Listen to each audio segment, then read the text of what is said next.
love you. No, I love you too. You're doing great. Can you sing in Spanish?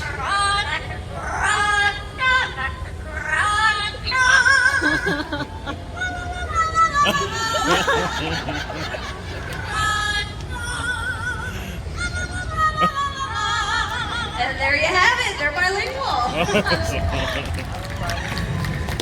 Oh, thank you. All right. These two are a lot of fun, but it's time to head on home. Do you want to say goodbye?